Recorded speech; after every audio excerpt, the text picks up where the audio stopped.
Another response video to comments, I think, on this video. This infamy guy just pissed me off, so I think I'll go over some of his stupid comments. Yeah. Anyway, so it's sort of a value argument again, perspective. So again, I just established this little premise here is that, yeah, and in observing the world and living, you know, you say, okay, there's a reality out there, and you either accurately describe it or inaccurately describe it, right? I mean, if I have a cement step out there, right? There's a step right there. It's made out of cement. Now, if somebody says it's made out of mud, they'd be wrong. It's cement. There's definitions of descriptions of what's happening here, what the truth is, and there's ones that are just overtly, completely made up. Just no evidence whatsoever. This is nothing. There's just people saying boogeyman exists. Spaghetti monster, whatever the thing is. They're just making it up. They have no reason to believe it, right? By definition, faith is belief without reason.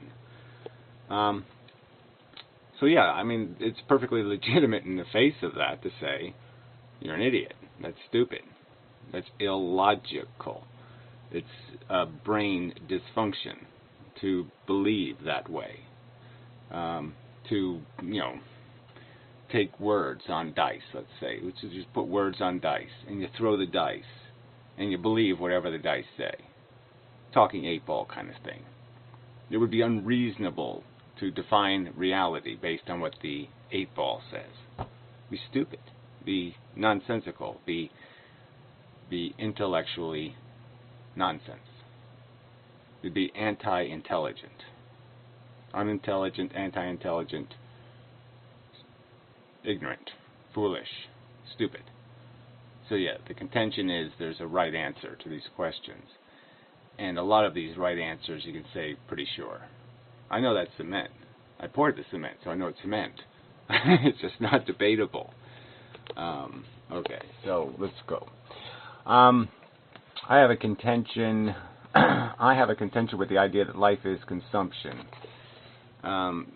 Consumption in the dictionary means the act of consuming as by use, decay, destruction. So again, so what's wrong with this? There's nothing.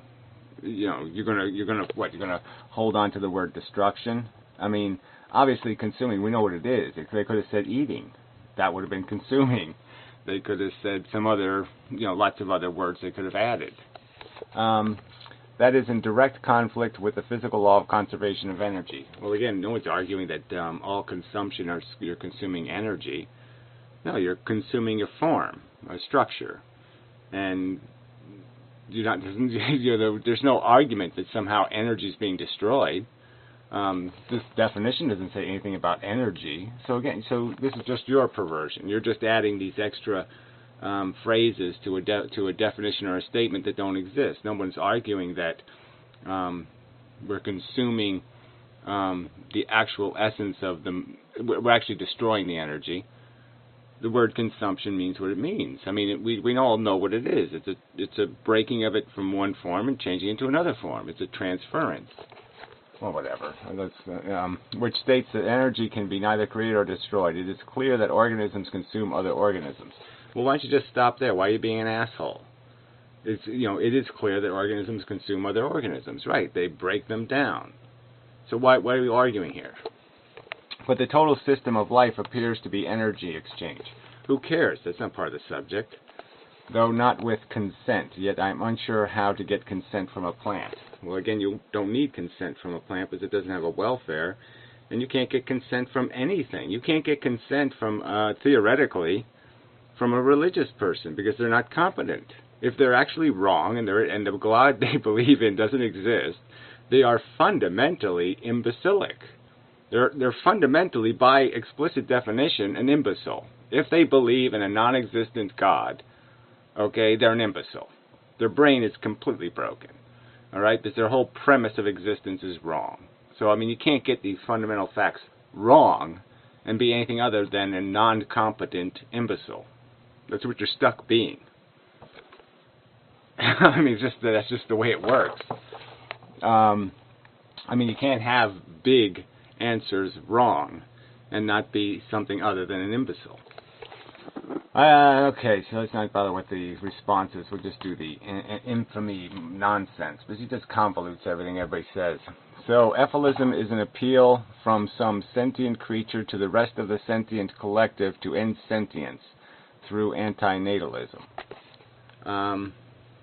Yeah, well, the difference between ephilism and antinatalism is just that antinatalism just doesn't have much to do with dealing with the whole fundamental structure problem, which is all life in the biosphere, and the idea that sentience goes much further than just humans, and antinatalism seems pretty much focused on human behavior.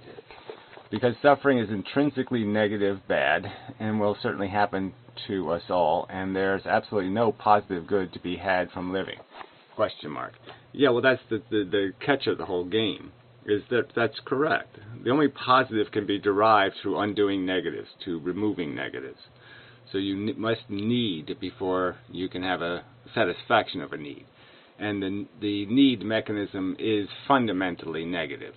Sometimes you don't experience it as negative, in the sense that you are contextually saying it's better to be in the basement than be in the dungeon.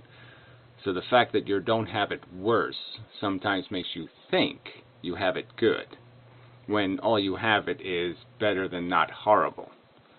I mean, you get it? Better than not horrible does seem good when you're right there at the face of it. When you're looking at something else in a horrible state and you see yourself in a less horrible state, you're automatically going to feel good about being in the less horrible state, even though the state you're in might not be too good. Anyway, if all humans stop eating other animals, let's see, I knows all there's no absolutely no positive, yeah, okay. If all humans stopped eating other animals but still ate plants, the action would be considered consumption but not cannibalism, correct? Look, again, these words have all been contextualized in literally hundreds of videos.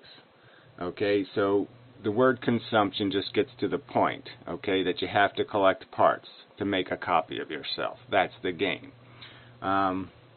So it doesn't go any deeper than that. It's just this idea that you are obligated to collect parts, and unfortunately it's very convenient to take parts that are already in a collection that's very usable or high energy. So that's where it leads to the cannibalism thing, because the part taking ends up being at something else's, something else gets compromised for your consumption. I mean, it's really, come on. I mean, this is just word. You just want to play fucking word games. You're just such an obnoxious little fucking twat. You know, it's just such bullshit. We know what these words mean.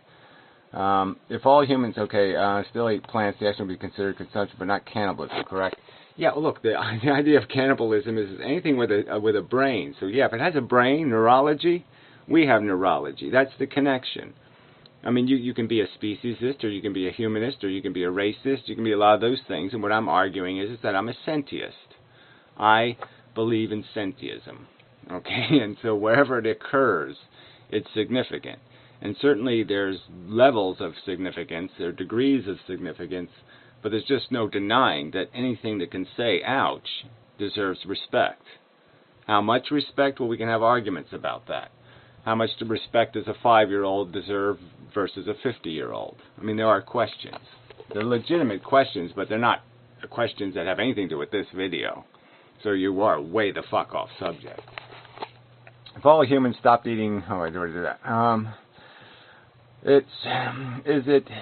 Is the inability to live forever another negative aspect of life? No, I think the argument is that the difficulty of dying well is the negative aspect. That you don't have a way of guaranteeing any of this stuff. It is a little bit sloppy, and that's the part that's bad. I mean, if you just died, you know, snap fingers dead, and you could somehow not have the peripheral hardships that are imposed because somebody all of a sudden disappears who I'm dependent on, who I need, then who cares? Then I would argue there is no negative, as you put it, negative aspect. There's no negative aspect to death. It's the way we die that's the problem. And clearly the way most people die now is brutal, nasty. You know, a complete destruction of all the value in their life. Very expensive in terms of the suffering they endure, the resources they consume. Very expensive. And there's absolutely no positive good to be had from living. And there's absolutely no positive good to be had from living, aside from preventing future suffering, correct? Well, prevention is one aspect, right? I mean, if there's something suffering right now, what you're sort of arguing is that, yes, you can only prevent their future suffering. You can't take away the suffering they right now have or the suffering they had in the past.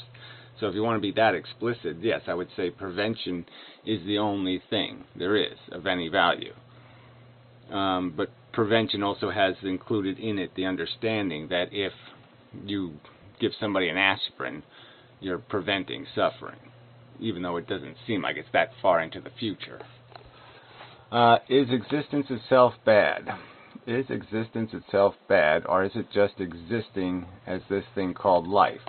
Well, again, this thing called life, that's a word we gave it. We called it life. So we call these replicating DNA molecule membrane, complex membranes, living things. But that's just our title for it. And again, that title doesn't mean too much when there's a huge difference between living things with brains and living things without brains. Living things that are alive and living things that are dead. Very different things. Okay, particularly sentient life, question mark. Yes, the sentience is the really important thing. That's right. And the fact is that it can't produce anything, though. That's the whole game. That's why the replicating molecule thing's important. Replication for the sake of replication.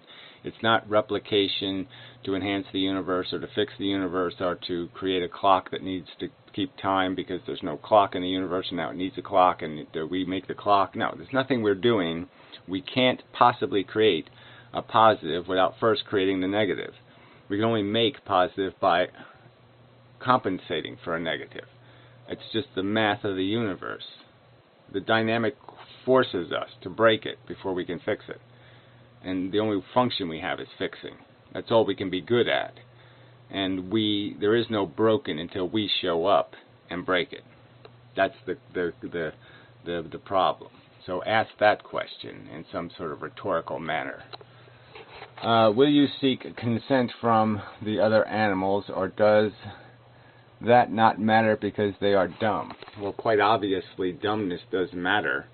And so, yeah, obviously, incompetence matters. If I believe I'm more competent than something else, it would be idiotic for me to say, I'm just going to pretend I'm not. Right? I mean, if you're in a car and there's a really difficult thing happening and you need the best driver possible, an airplane, make it more important, and there's hundreds of people in the airplane, and I know I can fly the plane better than the asshole flying it, then I sort of have a responsibility to sit there and assert it.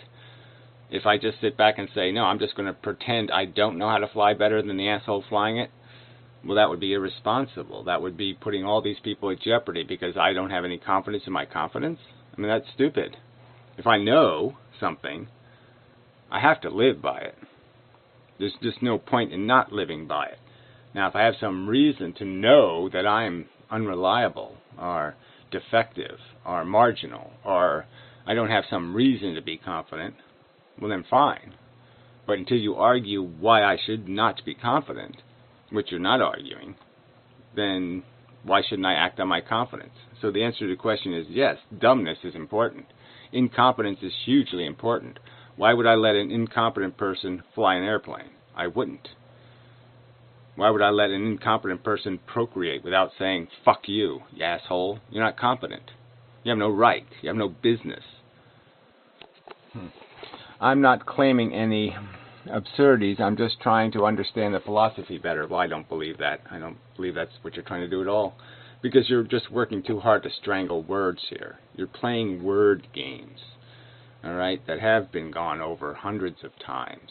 And it just shouldn't be necessary to have to keep going over them.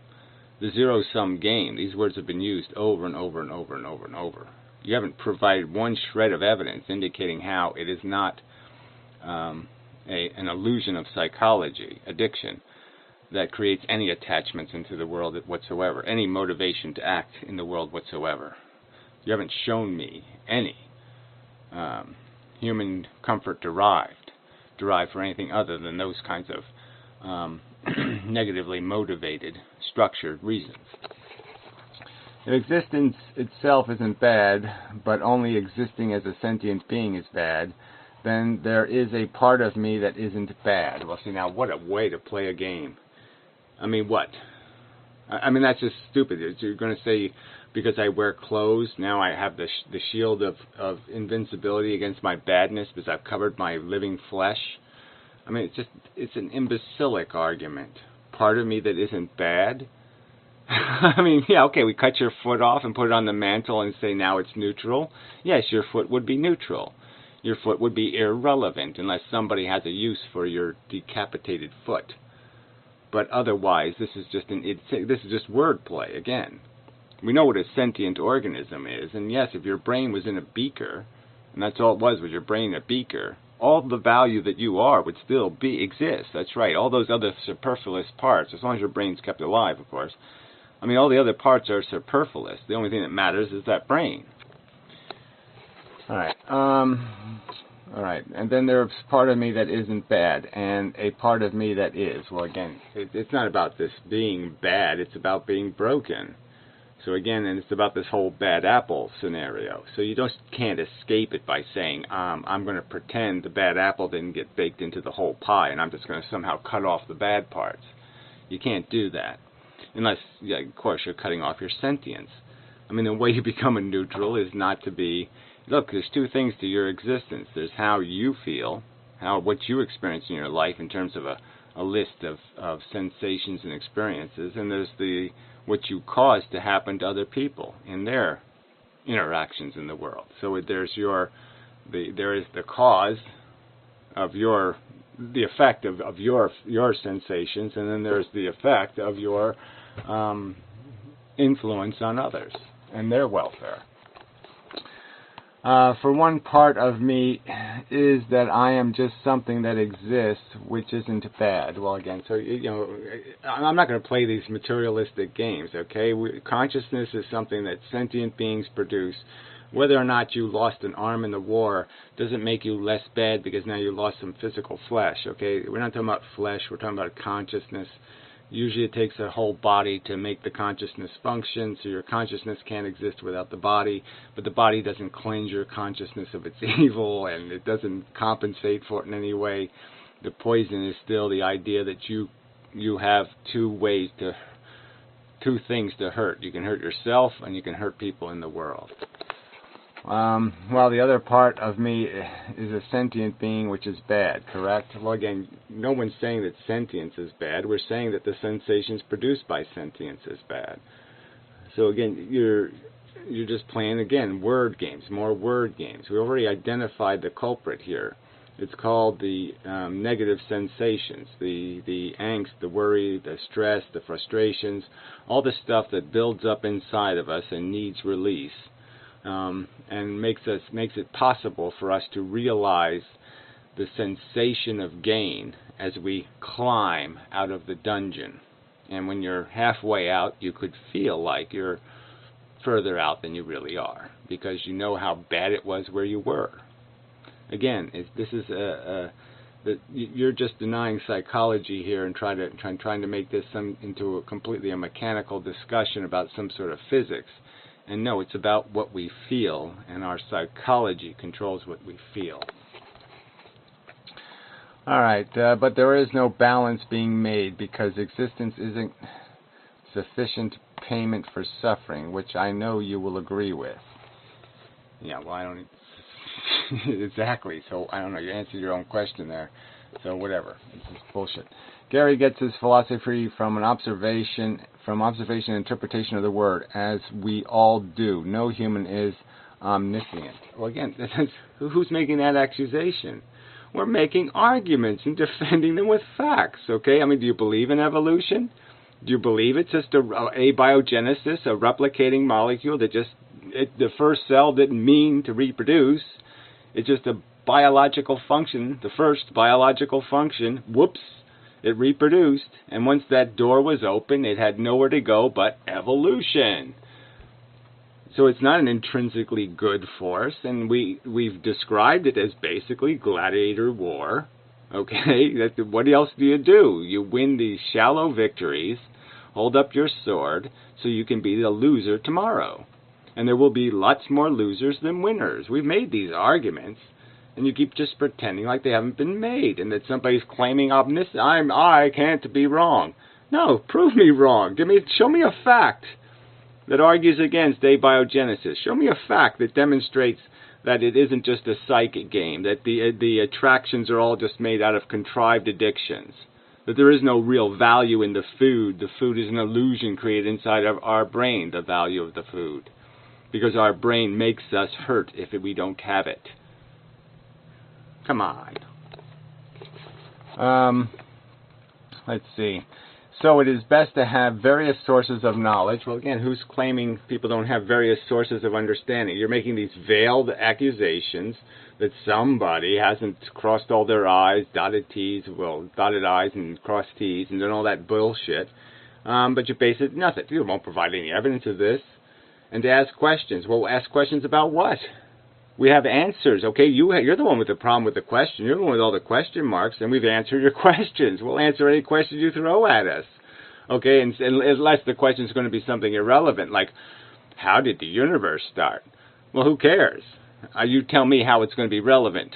I mean, we already know there's no evidence of any godly fingerprints. We know that nothing with intelligence would put sentience at jeopardy. That's just logical. So unless you have some logical counter-argument somehow that how intelligence could possibly think it's a good idea to create a replicating molecule and just let it loose. I mean, that would be basically the same thing as saying, you explain to me how an intelligent person having a rabid dog in their house would open the door and right across the street is a bunch of kids, playing hopscotch. Explain to me how a sensible intelligence could do that. It couldn't. So you're fucked. So we know we have the answers. You're claiming you don't have answers. You have all you have is questions. No, there's answers. You just don't like the answers. Instead of taking everything another says as truth. Well, again, you're making this veiled accusation. Who are you pointing that finger at? One of these people, Equinox of Gods? These people can make arguments right up your ass, fucker. They're not sitting there reciting from some book. They're making an argument. You're the one not making any arguments. You're the one demonstrating nothing. You're the one showing us no other alternative explanation that makes any sense whatsoever. Show me that it's not a replicating molecule. Replication for the sake of replication. Show me some evidence of wisdom or intelligence. Show me some function that the Earthlings have that the Martians don't have. Show it to me. Alright. Instead of taking another says the truth. You assume other animals don't want to feel pain. I also assume and think it justified assumption. Well, then why even bring it up? Right? You're saying it's a justified assumption. Well, so, okay. Why do that? Oh, just to somehow point out that you actually once in a while have a rational thought? Well, I'll assume that once in a while you're able to be rational, but this isn't going to work as some sort of foundation for your credibility, and now you can say any kind of bullshit you want, and we're all supposed to just fall for it. That ain't going to happen. But what makes you assume other animals would prefer if their entire species were extinct? Well, it's not you're saying assumption. It's a logical conclusion. And sort of in the void of any alternative rational explanation. Why would they be any more? Why? If I bestowed them with intelligence, obviously they'd see exactly what I see. That they're being totally gamed, they're being totally manipulated into playing a stupid game for no purpose. So obviously, I would would prefer. All of this has to happen again. We're back to this context argument. Well, certainly they wouldn't prefer it if they were religious kooks. If they think God created the world, but why that wouldn't be intelligent animals then, would it? So again, assume other animals would prefer. I mean, there's no point in having this conversation if I'm going to ask deluded or stupid other animals. If I'm going to make another animal just capable of speaking language, but he's dumb, there'd be no point in soliciting his opinion, would it? So what? I make a gorilla capable of speaking English, and yet I make him a Muslim. I mean, what good? Have I accomplished anything? No, I gave him a language, but he's an imbecile. So what the fuck's the point? There's no point in having a language if you're an imbecile. So why would I ask him anything, except, how to waste time? That's all, crazy Muslims can do. If there's entire species went extinct, or, another question mark, of course, or do they not have that choice because they are dumb? Well, there you go. But I'm just saying, obviously you can't ask something that's dumb, so it has to be smart enough to have a language. So, again, we're going with this degrees of intelligence thing. And all I'm saying is if the organism is going to be intellectually honest, okay, it can't come up with an explanation, a defense of its existence. It can't. There's no intellectually honest defense of the living position. It's fundamentally, intrinsically fail. And it's pointed out by every bit of evidence. Every bit of non-existence out there, all the other non-existence human species type organisms that don't exist in the universe, that basically scream to us, I sure don't need to exist. Quite obviously, we don't need to exist. I mean, the universe is just screaming at us how much they don't need to exist. Because the universe doesn't need anything. There's no fucking way we can ever be needed. It's a non-functional relationship, okay? Because all we have is the hornies, but we aren't horniable. We don't create any horny in anything else. We are unlovable lovers. It just can't work. Can't function. Impossible to function. Okay. So, here we go. Bananas now. So when I eat a banana, I'm cannibalizing. There you go. Well, I'm just saying, I shouldn't even have to answer a question like that. It's so fucking stupid. And no matter what the context is here, there's no way this is ever a rational response. So you've misconstrued what the other guy said, no doubt about it. This is just bullshit, you know it. It is important because it is a vice if it is true and further validates your position. Well, I'm sorry. No, it doesn't. There's no way you can validate our position by making arguments about life when our arguments are about sentient life, and you know it. If I'm just packets of energy arranged in a particular way, then I always existed as a potential being. Then I always existed as a potential being? Well, again, so you're going to say something exists when it's just potential, so you're saying because no one made a 13-inch ruler, that 13-inch rulers exist because they could exist? That's just absolute nonsense. They obviously don't exist. Five-headed humans don't exist. Maybe they could exist in the future. Doesn't mean they exist now. That's just word game. That's a word game. Since energy always existed, for energy can be converted into potential well, again, this has absolutely nothing. No one here needs your little 5th grade science class crapola here. We know the difference between kinetic and potential energy. Probably know it better than you do. This has absolutely nothing to do with the fact of either a sentience exists or a sentience doesn't exist. It doesn't exist when the thing is dead. It doesn't exist when the thing never was born. It's just idiotic to claim otherwise. Would you prefer to exist without any problems? Would that be a positive or negative or not change at all? Well, like I said, there's no possibility, I don't think, of you existing with no problems and still being sentient. So, but if theoretically you could create a sentient that would have any motivation to move whatsoever, I don't think you could. A rational, intelligent sentient with no problems. Unless you create some sort of negative that needs to be fixed, some sort of problem that needs to be taken from one level to a higher level, some sort of increase in welfare to be gained, you'll have a non-moving entity. So there'd be absolutely no point in creating such a non-moving entity. But yes, theoretically, if it can't be harmed, there's no harm in creating it, as long as it's not going to create other things that are harmable or cause harm to other things that are harmable. But in and of itself, it wouldn't be a harm if it can't be upgraded in its condition. Comfort, and its comfort. Sentient comfort.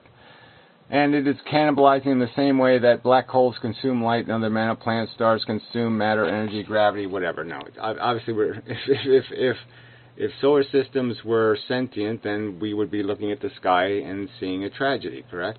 I mean, quite obviously. Is it more accurate to say that my suffering matters and not my welfare in general?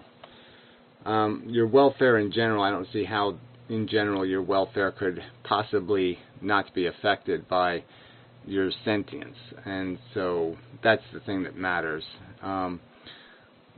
Whether or not you're worried or are concerned with your health or the physical and your physical integrity,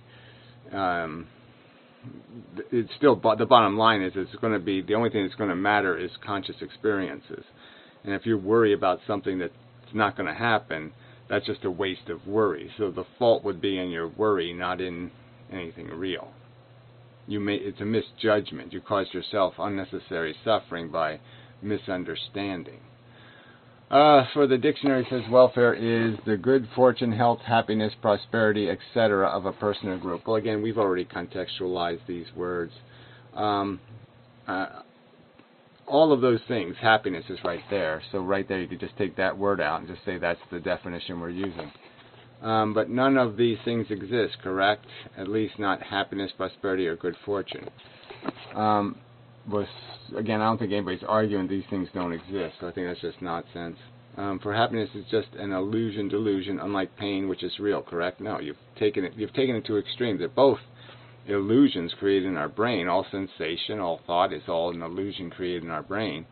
The point that's being argued here is that the things we desire, the things we are addicted to, have no intrinsic value, like nicotine, for example, or alcohol, or some other substance that people might be attached to or use, that it didn't earn its attractiveness. Its attractiveness was created as a contrivance, wherein arguments could be made that the negative effects of suffering are intrinsic in the thing that's suffering. And that's sort of the difference here. They're not the same thing. A pleasure and a pain are not opposites. They aren't plus 5 cents, minus 5 cents. It just doesn't work that way. And it's cannibalizing. Let's see. Well, no, here. Back up here, right? No, that's the equinox sky. Okay. Unlike pain is real, correct? Yeah. Okay. Okay. What are the high costs of comfort? Eating other sentient beings is one. Ending life with death is another. What are the others? Well, perhaps going through life with a chronic illness, but a doctor attempts to cure illness while leaving one with her existence, giving the being a chance to experience happiness, while the effortless attempts to cure the illness by eliminating the existence, so they take everything away. Well, again, you're saying we're taking away something. How do you take away something from something that doesn't exist? It's not possible. So all we're doing is, yes, we're taking away everything. We're taking away your addiction, and that's all it is. It's a delusion in your head that you need this. There is no evidence of the need in the real world. There's no evidence that any of it has to be. So there's no way you can say we're taking away something when we're not. We're taking away your liabilities. We're taking away the risk, and there's absolutely no real need to play it other than a delusion in your head that says it's a good game. I mean, Russian roulette, it could have fun value to people because somehow it relieves their tension by playing Russian roulette. But I mean, it can be understood that that's just psychology, that there's nothing healthy in doing this. There's nothing good about this. It's not a constructive way to deal with the problem of your stress. It's just, so again, you just want to, it's an easy thing to say, you're taking everything away. Yes, we're taking away your right to have a delusion, your right to be a fucktard, your right to be idiotic enough to think you're doing something more important than the non-existent Martians. Again, point out to me what you're doing that's more important than the non-existent Martians. Yeah, you're just not going to be able to fix that problem. You're not going to be able to point to it. You're not doing anything, so I'm taking away your right to do nothing. Nothing useful, nothing good. And leave the being with nothing. And again, nothing in what? A conscious state of nothing? No. So again, restore you back to a state where you don't need. Nothing wrong with that. Is this an accurate analogy? No, it's not. Martians are the accurate analogy. Why don't we see any negative fact or reality to this fact that there's no Moonikins, no Martians, no Saturnites, no Plutonians, no Mercury plights or ites or whatever? Why? Oh, that's right, because they have no use. What are the high costs of comfort? Oh, okay, we already did that. Alright, well, one more and then I'll get the hell out of here. Well, we all must work to support each other. Many people are not adequately compensated for labor, and that is immoral. Well, unfortunately, just saying something's immoral and fixing it are two different things. So unless you fix it or have a plan to fix it or have a prospect that it's going to be fixed, then you have an epistemic immorality. So again, another failure of a system. Another reason to say you can't justify the system unless you're going to fix the system. Unless you have a prospect of fixing it, you have no right to live with immorality, to say it's okay. The poor you will have with you always. Yes, that's not acceptable.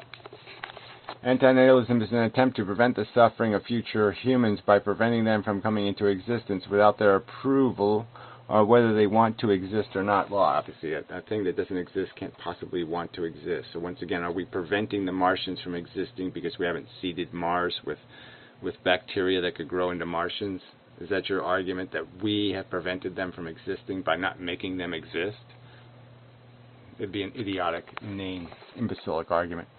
Just like, I mean, you know, because we don't make a real Bugs Bunny and put artificial intelligence in it, we've hurt the poor Bugs Bunny machine monster thing because it doesn't exist. We haven't brought back Tyrannosauruses. Or does that make us immoral because we haven't brought back the poor Tyrannosauruses so they could go back to chomping and munching across the earth and going yum, yum, yum, yum, yum. That tasted good. That's an act of immorality not to force them back into existence. Just like how the nihilist makes humans without their consent, correct? Well, again, consent, consent is a human construct regarding social contracts. So in absolute terms of this logical intellectual argument, consent is irrelevant. The only thing I have to consent to, the only thing I have to concede to, is a better rational argument. So until you have a better rational argument, I don't need consent. I don't need anything but a reason to doubt my judgment. So until you provide me with a reason to doubt my judgment, you have nothing. So both anti-nihilists and nihilists are making decisions for non-existent people without their approval. Am I right? Again, it's the differences as a competent decision versus an incompetent. And we have often, I've made hundreds of videos. I made many videos saying, write it on a paragraph, one paragraph. Let me hear the paragraph justifying your aggressive action to force something into existence that doesn't involve some kind of selfish I want statement. So if you can't write a paragraph that doesn't include the words I want or I need, fuck you. You haven't satisfied your obligations. Explain how it's rationally consistent. Explain how it's intellectually honest. Explain how it's not an act of selfishness, taking, greed, gluttony, self-indulgence, using another individual's sentience for your purposes. So until you explain that, okay, show me that contract. So I'm just saying nobody has a right to do it till they write that paragraph. Till I see that paragraph, they have no hope. So they have to at least write the paragraph. That's all. We've made that clear. So again, we're not in equal positions. I'm willing to explain to you. I'm willing to write many paragraphs about why you have no right to disturb the non-existent.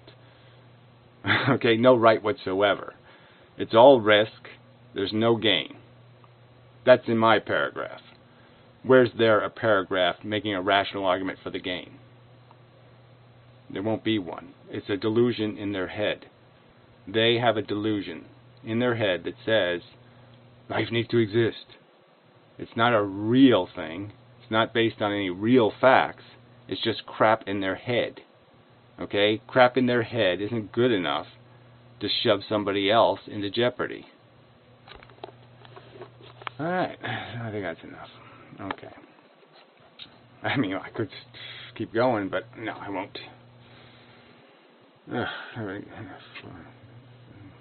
Yeah, it's been rough lately. Not one of my better weeks. It's all relative, right?